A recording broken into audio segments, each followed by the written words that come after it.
Then we'll figure it out. All right. Let's talk about equilibrium and price controls. Doesn't that just sound exciting? Isn't this content just dripping? I actually, when I first started teaching this 3 years ago, I was so excited that I'd gone like 27 years without having to teach economics because it's like the class no one wants to teach. I kind of geek out on it now. I kind of like it. It's kind of cool to me. So in a market, equilibrium is the point at which quantity supplied and quantity demanded are equal. Remember when we did the demand curve that goes this way, and then we did the supply curve that goes this way? Right where those two lines meet, that is the equilibrium. That is where that's so perfect. Because I'm recording. Oh, there it is. It is the price at which buyers are willing to buy the same quantity of a good or service that sellers are willing to sell. On a graph, equilibrium is the point where the supply curve, which is this one, and the demand curve meet, right here. Okay, right here. A market is said to be in disequilibrium when the quantity supplied does not equal the quantity demanded. When disequilibrium occurs, market forces push the market back toward equilibrium.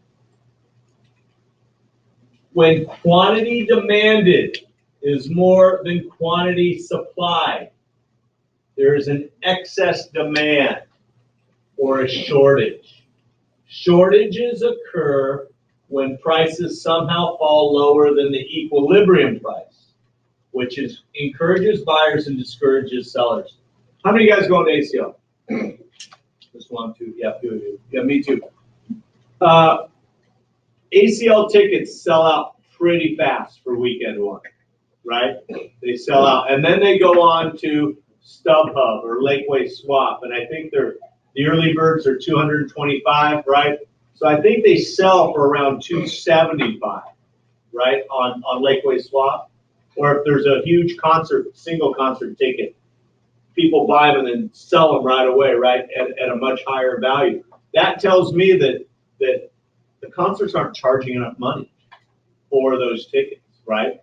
If any event sells out like that, or if any item sells out like that, it means that it wasn't priced right. You could have charged a lot more because the demand is greater than the supply. If the supply sells out, like whether it's a ticket or an item, right? Does that make sense? That's a shortage.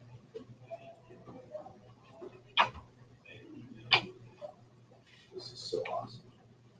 That's man. Excuse me. I can't be the other PowerPoint. It'd be cool to know that. I'm going to do the rest from back here. Maybe. It's just not showing up. Oh, there it is. When a shortage occurs, sellers are likely to raise their prices so they can earn more profit. Like if you have a shortage of it and I have some, I'm going to try to sell it because the demand's really high. I can get top value for it. I can get top price for it. If a business owner becomes aware of a shortage in the market for the good or service he or she produces,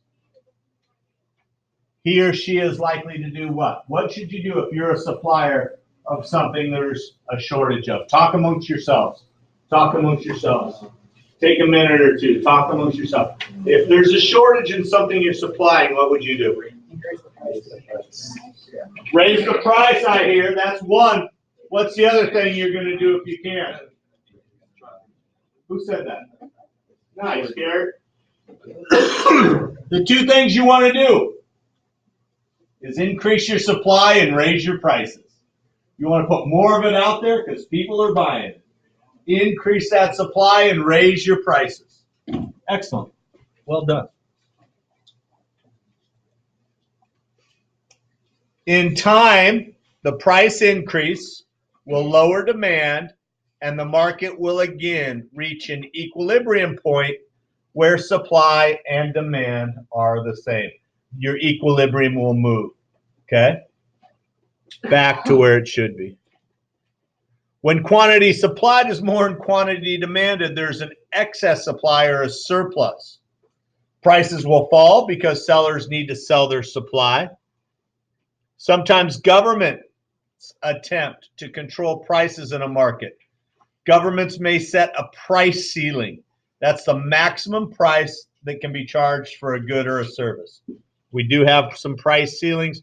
We also, for example, some cities have price ceilings on rental apartments. If the price ceiling is lower than the equilibrium price, a shortage of apartments will occur. There are like 20-year waits for rent-controlled apartments in New York City.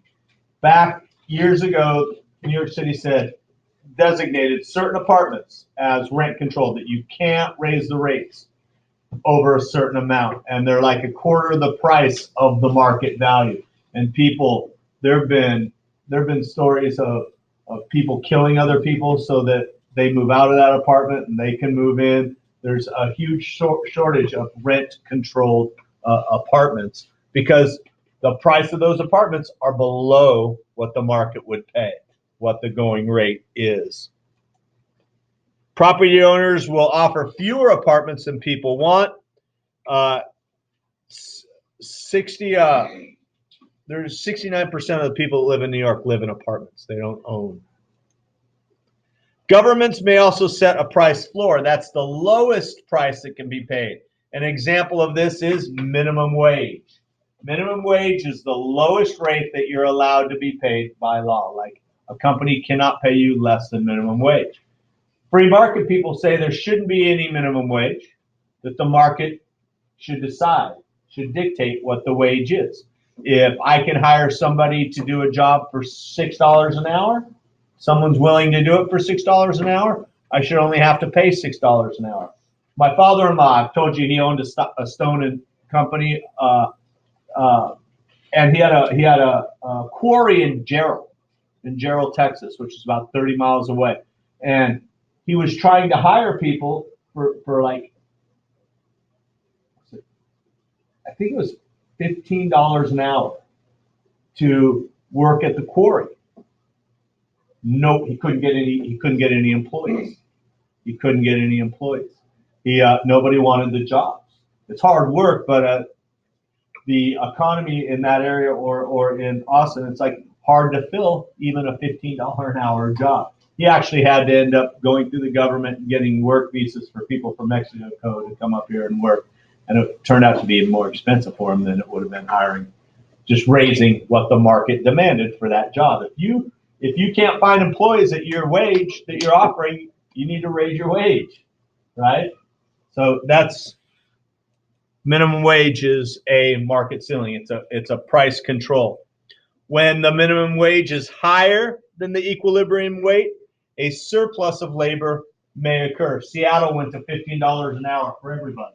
That's the minimum wage in Seattle. Guess what's happening in Seattle? People are moving there. People want they want that job. They want to be able to work at McDonald's and make $15 an hour. Unfortunately, the cost of everything in Seattle has increased greatly to where $15 an hour is the same as making like $9 an hour in Austin. And Austin's an expensive place to live, right? So those are some of the side effects of having a minimum wage. How are minimum wage and rent control similar? How are they similar? They're both government intervening. They're both government intervening into the marketplace. It's not a free market. It's government intervention. Minimum wage is a price floor. Rent control is a price ceiling. They're exactly opposite, but they're both done by the government. That's it. I'm going to stop there. That's the only lecture today. Let me stop the sharing.